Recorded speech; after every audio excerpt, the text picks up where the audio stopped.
Hello मेरे प्यारे बच्चों, कैसे हैं आप सब। उम्मीद है कि मैथ्स की प्रिपरेशन आप लोगों की बहुत ही अच्छी तरीके से चल रही होगी और आप सभी ने कम से कम जो भी मैंने प्रीवियस वीडियो में बताया था उतना तो आपने कर ही लिया होगा। एक बार एक छोटा सा वीडियो मैं इस बार फिर से बना के आपके सामने प्रस्तुत हुआ हूँ, जिसमें मैं थोड़ा सा और गाइड करना चाह रहा हूँ कि जो भी इम्पोर्टेंट टॉपिक है आपके चैप्टर वाइज एक बार आप उसको ज़रूर से रिव्यू कर लें। ठीक है, जो अच्छे बच्चे हैं जिन्होंने पूरे साल तैयारी करी है उनके लिए कोई दिक्कत की बात नहीं है, लेकिन अभी भी बहुत सारे ऐसे बच्चे हैं जो कि एग्ज़ाम को उतनी सीरियसली नहीं ले रहे हैं, तो उनके लिए वीडियो है कि एक बार बेटा प्लीज़ जो भी मैं टॉपिक्स आपको बता रहा हूँ तो एक बार उसको ज़रूर रिव्यू कर लें। अगर आप स्टैंडर्ड पे नहीं जाना चाह रहे हैं तो कम से कम एनसीईआरटी और उसके एग्जाम्पल तो देख ही सकते हैं। ठीक है, जैसे चैप्टर 1 में सबसे इम्पोर्टेंट जो क्वेश्चन है आप सभी को पता है, 2 एक्सरसाइज है अब तो उसमें है इरेशनलिटी बेस्ड क्वेश्चन, जहाँ पे √2 √3 √5 को इरेशनल प्रूफ करने वाले क्वेश्चन आते हैं। और उसके साथ साथ कभी कभी कुछ ऐसे हैं टर्म जैसे कि 2 + √3 2 + √5 है ना, प्लस माइनस लगा के भी क्वेश्चन आ जाते हैं। तो आपके एग्जांपल भी कई सारे हैं वहाँ पे बुक में, आप वहाँ से और एक्सरसाइज 1.2 में भी कई क्वेश्चन भी हैं, आप उसको भी देख सकते हैं। दूसरे टाइप का क्वेश्चन जो आता है चैप्टर 1 से वो सीधे डायरेक्ट फैक्टराइजेशन बेस्ड क्वेश्चन आता है कि इसका एलसीएम और एचसीएफ फाइंड करिए। एक और वैरायटी है जिसमें कि आपका क्वेश्चन है जैसे कंपोजिट नंबर बेस्ड क्वेश्चन है कि एक लंबा सा सीरीज़ दे देता है कि ये मल्टीप्लाई है प्लस में है, तो आपको कंपोजिट नंबर बताना है कंपोजिट नंबर होगा या नहीं होगा। ये क्वेश्चन आपके बुक में भी गिवन एक्सरसाइज 1.1 में। ठीक है, उसके अलावा जो कुछ क्वेश्चन है n डिजिट वाले क्वेश्चन है कि 4 टू द पावर n है, 8 टू द पावर n है, 6 टू द पावर n है। ये क्वेश्चन बताइए, इसमें बताइए कि ये 0 पे एंड होगा कि नहीं होगा, ऐसे वाले जो क्वेश्चन है। ठीक है, और एक जो प्रोडक्ट वाला क्वेश्चन बनता है कि LCM into HCF equal to product of 2 numbers, उस पर भी बेस्ड क्वेश्चन आते हैं आपके एग्ज़ाम में। तो ये जो 3-4 टाइप्स मैंने बताया आपको, 3 टाइप्स क्वेश्चन को ज़रूर एक बार देख लेना है। ठीक है बेटा, आते हैं सेकंड चैप्टर पे। सेकंड चैप्टर आपका है पॉलिनोमियल। बहुत ही इजी चैप्टर है, 2 एक्सरसाइज है। पहली एक्सरसाइज में तो कुछ है ही नहीं, सिर्फ आपको नंबर ऑफ जीरोस फाइंड करने होते हैं। तो वहाँ पे आपको बस इतना समझना है, एक ग्राफ देगा, उस ग्राफ में आपको देखना है कि how many number of times जो ग्राफ है एक्स एक्सिस को कट करके जा रहा है, वही आपका नंबर ऑफ जीरोस होते हैं। दूसरा जो एक्सरसाइज है वहाँ पे आपको relation between zeros and coefficient वाला क्वेश्चन बनता है, जिसमें आपको एक क्वाड्रेटिक इक्वेशन गिवन होती है। क्वाड्रेटिक इक्वेशन को आपको सॉल्व करना होता है। अल्फ़ा और बीटा मतलब एक्स की 2 वैल्यूज़ आएंगी, है ना, जीरोज़ आएंगे, एक को अल्फ़ा और एक को बीटा, और उसी का हम सम करेंगे, उसी का प्रोडक्ट करेंगे। फिर एक फार्मूला होता है alpha plus beta equal to minus B upon A, alpha into beta equal to C upon A. उसको आप दोनों को देखेंगे, वेरीफाई करेंगे, तो अगर दोनों में सेम आंसर आ रहा है मतलब वेरीफाइड हो जाता है, वो आएगा ही, हमेशा आता है। ठीक है, और उसी पे आपका एक क्वेश्चन बन जाता है कि आपको नंबर जीरोस गिवन होते हैं, आपको बोला जाता है कि आप इसमें एक क्वाड्रेटिक पोलिनोमियल ऐसे करके बना दीजिए। तो वहाँ पे फार्मूला हमारे पास है के x square minus alpha plus beta into x plus alpha into beta, या के x square minus sum of zeros plus product of zeros, ऐसे करके एक फार्मूला और है हमारे पास। तो आप वहाँ से भी उसको टैकल कर सकते हैं। और इसमें एक वैरायटी और क्वेश्चन बन जाता है, जैसे कि अपन अल्फ़ा प्लस बीटा है, उसी में अल्फ़ा प्लस बीटा स्क्वायर या alpha square plus beta square, है ना, alpha square minus beta square, alpha plus beta cube, ऐसे भी बना देता है क्वेश्चन। तो आपको इसमें अलजेब्रा के सिंपल फार्मूले A plus B square minus B square A plus B whole cube, ये वाले फार्मूले आपको आने चाहिए। तो थोड़ा सा आप इसको क्लास 9th के चैप्टर 2 है जो आपका पोलिनोमियल, वहाँ भी है, तो ये वाले फार्मूले आपको एक बार देख लेने हैं। ठीक है बेटा, अब आते हैं आपके चैप्टर नंबर 3 में, जो है आपका लीनियर इक्वेशन इन 2 वेरिएबल। तो लीनियर इक्वेशन इन 2 वेरिएबल भी one of the easiest chapter है, क्योंकि यहाँ पे जो टफ पोर्शन था पहले क्रॉस मल्टीप्लिकेशन मेथड वाला, वो तो रिमूव कर दिया गया है पहले ही, तो अब कुछ ज़्यादा खास नहीं है। इसमें 3 मेथड्स हैं आपके पास, ग्राफिकल मेथड है, सब्स्टिट्यूशन है, एलिमिनेशन मेथड है। तो ग्राफिकल मेथड वाले में के क्वेश्चन अब आजकल आते नहीं है, बहुत रेयर चांसेस है कि क्वेश्चन आएंगे। ज़्यादातर क्वेश्चन आपके सब्स्टिट्यूशन है, एलिमिनेशन मेथड से ही बनते हैं। तो आप उसमें देखना है कि जो कुछ रिलेशन है, जैसे कि यूनिक सोल्यूशन का है A1/A2 is not equal to V1/V2, unique solution होता है। और लाइंस का जो नेचर होगा वो क्या होगा, इंटरसेक्टिंग लाइंस होगी। एक टर्म और यूज होता है कंसिस्टेंट सोल्यूशन का, तो उसको भी बेटा एक बार देखना है। जैसे कि कंसिस्टेंट सोल्यूशन आपका कौन सा होगा, यूनिक सोल्यूशन एंड जिसमें कोइंसिडेंट लाइन होती है मेनी सोल्यूशन। तो ये जो होते हैं कंसिस्टेंट सोल्यूशन होते हैं, और इन कंसिस्टेंट सोल्यूशन में पैरेलल लाइंस या नो सोल्यूशन आता है। तो इस रिलेशन क्या होता है, A1/A2 is not equal to B1/V2, तो वो होगा आपका यूनिक सोल्यूशन या intersecting lines and consistent solution. Second है मेनी सोल्यूशन, तो एक लाइन के ऊपर ही दूसरी लाइन आ जाएगी, मतलब ओवरलैप कर जाएगा, तो A1/A2 equal to B1/B2 equal to C1/C2, ये आपका हो जाएगा मेनी सोल्यूशन या infinitely many solution, consistent solution और कोइंसिडेंट लाइंस। और थर्ड नंबर है आपका पैरेलल लाइंस, जिसमें आती है या नो सोल्यूशन बोलते हैं, इनकंसिस्टेंट सोल्यूशन बोलते हैं। उसका रिलेशन होता है A1/A2 equal to B1/B2 is not equal to C1/C2।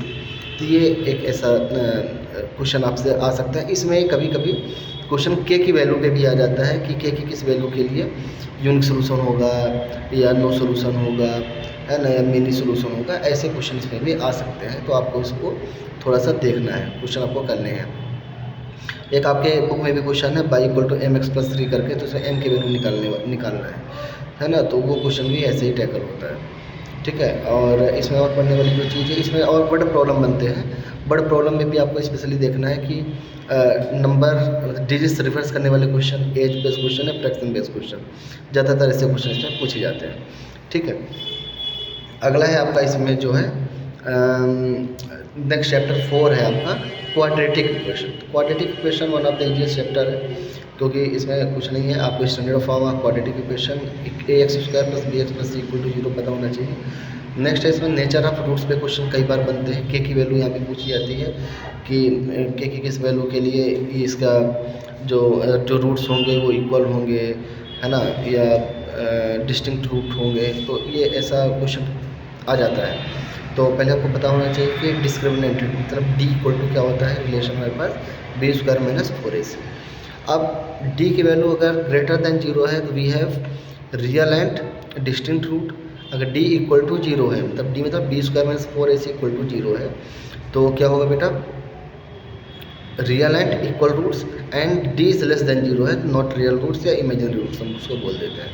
एक क्वेश्चन इसमें आप पता है फैक्टराइजेशन के ऊपर, जो कि आप चैप्टर 2 में जैसे फैक्टराइजेशन कर रहे होते हैं, तो वहाँ पे डायरेक्ट नहीं हो पाता है यहाँ कभी कभी, तो हमको फार्मूला मेथड या श्रीधराचार्य मेथड का यूज़ करना है। x equal to -b + (b² - 4ac/2a) या तो -b + (d/2a), ऐसे करके अपन इसको कर सकते हैं, ठीक है।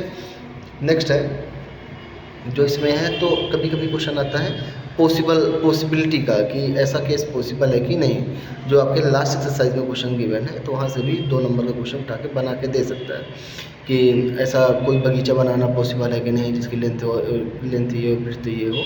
हम b² - 4ac वाला रिलेशन प्ले देखेंगे। अगर वो इक्वल टू 0 या ग्रेटर देन 0 होगा तो ही हम आगे फर्दर प्रोसीड करेंगे, उसको फाइंड करने जाएंगे। अदरवाइज अगर लेस देन 0 हो गया तो इमेजिनरी केस है, तो हमको उस केस को सॉल्व करने की ज़रूरत नहीं है, ठीक है। और इसमें भी बड़ प्रॉब्लम्स आपकी बनती हैं। टीएसडी पे क्वेश्चन बन जाते हैं, ट्रेन वाले क्वेश्चन यहाँ पे बनते हैं, अच्छे क्वेश्चन। और ऐसा भी बन जाता है कि 2 नंबर है जिनका प्रोडक्ट ये है, उनका सम ये है, ऐसे करके भी क्वेश्चन बन जाते हैं। तो ऐसे 2-3 वेराइटी के स्पेशली क्वेश्चन यहाँ पे ट्रेन वाला बनता है, स्पीड टाइम डिस्टेंस का क्वेश्चन बन जाता है। और एक क्वेश्चन ये भी बन सकता है, टाइम एंड वर्क के ऊपर भी क्वेश्चन यहाँ पे बन सकता है। टैब वाला क्वेश्चन भी पहले आते थे, लेकिन वो पोर्शन तो रिमूव हो गया है, तो अब तो नहीं आना चाहिए। लेकिन यहाँ से टैब पानी भरने वाले भी क्वेश्चन आते हैं, टैब वाले क्वेश्चन, ठीक है।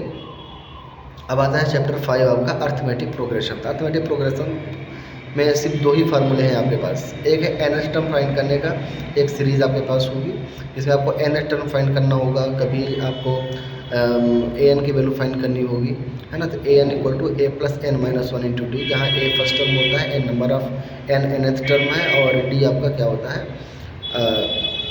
दोनों टर्म के बीच का डिफरेंस को कॉमन डिफरेंस भी अपन बोलते हैं, ठीक है। तो एक यहाँ से क्वेश्चन आपका आ सकता है। और एक SN वाला फार्मूला है, सम ऑफ nth टर्म, तो n/2 2a + n - 1 × d, या इसी को अपन n/2 a + an या एन को हम एल से भी रिप्लेस कर सकते हैं, तो n/2 a + l, ऐसा भी क्वेश्चन यहाँ पे आ सकता है। और यहाँ पे क्वेश्चन और किसे आ सकते हैं, इसमें कुछ कीवर्ड हैं, जैसे कि पूछ लेगा कि 0 से लेकर 999 के बीच में 3 से डिवाइड होने वाली कितने नंबर्स हैं, या 6 के कितने मल्टीपल्स हैं 0 to 100 के बीच में, है ना, 0 to 1000 के बीच में। ऐसे करके बहुत सारे क्वेश्चन आपके बुक में भी गिवन है, तो उन क्वेश्चन को जरूर एक बार अपने को देख के जाना चाहिए, क्योंकि वैसे क्वेश्चन एग्जाम पे पूछ सकता है, ठीक है। और क्या हो सकता है इसमें,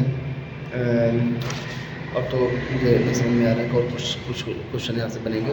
हाँ, कुछ क्वेश्चन जैसे वो एक आपका एक क्वेश्चन इसमें है लॉग वाला क्वेश्चन है, जैसे 200 लॉग्स गिवन है ना। एक सर्कल वाला है क्वेश्चन जिसमें सेमी सर्कल बने हुए हैं। एक क्लास में जो पेड़ लगाने वाला क्वेश्चन, कितने हर क्लास उतना ही नंबर ऑफ ट्रीज प्लांट करती है, एक क्वेश्चन उस टाइप के क्वेश्चन भी एग्जाम में पूछे जा सकते हैं। एक पोटैटो रेस वाला क्वेश्चन, वो भी अच्छा क्वेश्चन है, अगर आएगा तो बहुत अच्छा है आपके लिए। और नेक्स्ट है चैप्टर 6 आपका। चैप्टर 6 आपका क्या है, ट्रायंगल्स। ट्रायंगल्स पे बीपीटी का क्वेश्चन बहुत इंपॉर्टेंट है, या तो थ्योरम तो आते नहीं है, लेकिन आपको थ्योरम करके जानना है। Converse of BPT and BPT both theorems you have to do, and application of BPT, उससे रिलेटेड क्वेश्चन बहुत सारे आते हैं आपके क्वेश्चन में, भरे पड़े हैं क्वेश्चन वहाँ से रिलेटेड। कुछ क्वेश्चन जैसे कि ट्रेपेजियम से आते हैं, ट्रेपेजियम आपको दे देता है, वहाँ से आपको एक रिलेशन निकालना रहता है, वो वाले क्वेश्चन आपके बुक में दिए हैं। लास्ट क्वेश्चन 9 and 10 है ना, 6.2 में शायद, तो वो क्वेश्चन कर लेना है। 6.3 में जो क्वेश्चन है वहाँ पे आपको ये देखना है कि उसमें 2 या 3 क्वेश्चन ऐसे हैं जिसमें 2 ट्रायंगल्स हैं, 2 ट्रायंगल में कभी मीडियम के रिस्पेक्ट में पूछा हुआ है रिलेशन, है ना। 2 ट्रायंगल दिए हुए हैं, वहाँ पे मीडियम बने हुए हैं, मीडियम से रिलेटेड क्वेश्चन पूछ रहा है, वहाँ पे भी 2 क्वेश्चन हैं, उन दोनों क्वेश्चन जरूर करके जाना है। और कुछ वैल्यू बेस्ड क्वेश्चन पूछ लेता है, जैसे कि एक ट्रायंगल दे दिया, उसमें एक साइड के रेशियो कुछ है, दूसरे साइड की एक वैल्यू दी है, आपको दूसरी वैल्यू फाइंड करनी है, तो मिसिंग वैल्यू मतलब उसमें साइड का रेशियो पूछ लेता है। या आपको SSS, SAS और एंगल सिमिलरिटी पे भी कुछ क्वेश्चन पूछे जाते हैं, तो उनसे रिलेटेड भी क्वेश्चन अपने को थोड़ा सा देख के जाना है, ठीक है। और chapter 7 one of the easiest chapter है, तो उसमें आपको सिंपल है ना, वहाँ distance formula and section formula दो फार्मूले हैं, तो ज़्यादातर वहाँ पे केस बेस्ड क्वेश्चन भी बना दिया करता है ग्राफ दे करके, है ना। 2-3 लोग होंगे, उनका अलग अलग पॉइंट होगा, उसी पॉइंट से रिलेटेड कई क्वेश्चन बना देता है। और distance formula x2 - x1 whole square plus y2 - y1 whole square, square root के अंदर वर्क देना है, वैल्यू फाइंड कर लेनी, डिस्टेंस फार्मूला आ जाएगा। सेक्शन फार्मूले के लिए एक कोई भी पॉइंट होगा, लाइन होगा, लाइन में कई सारे पॉइंट लाई कर रहे होंगे, एक पॉइंट ऐसा होगा जो कि उन 2 पॉइंट्स एंड पॉइंट्स को किसी रेशियो में डिवाइड कर रहा होता है, तो मतलब अगर m1 m2 रेशियो में डिवाइड कर रहा होता है, तो सेकंड फार्मूला हमारा क्या बन जाता है, x = m1 x2 + m2 x1 अपन में m1 + m2। अगर आप y को निकालना है तो m1 y2 + m2 y1 अपन m1 + m2 ऐसे फार्मूला लगा देंगे। अगर मिड पॉइंट पे वो मिड पॉइंट पे अगर वो पॉइंट लाई कर रहा है तो x = x1 + x2/2, y = y1 + y2/2, ऐसे करके क्वेश्चन बनाता है। तो अच्छा, एक्स एक्सिस में कभी बोल देता है कि कोई पॉइंट है जो एक्स एक्सिस पे लाई करता है, तो एक्स एक्सिस कोऑर्डिनेट्स आपको पता होना चाहिए, x 0 होता है, एंड अगर वाई एक्सिस पे बोलेगा तो 0 y होता है, ठीक है।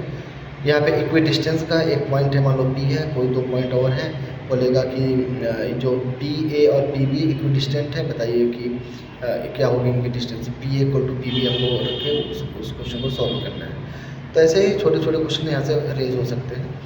अभी मैं चैप्टर 8 से चैप्टर 14 के बीच में क्या इंपॉर्टेंट है उसके लिए भी एक छोटा सा वीडियो बनाऊंगा और अपलोड करूंगा, ठीक है। तो इस वीडियो को देख कर इतना कम से रिवाइज करिए, कल के अंदर मैं एक वीडियो और लेके आऊँगा आपके सामने। Thank you so much.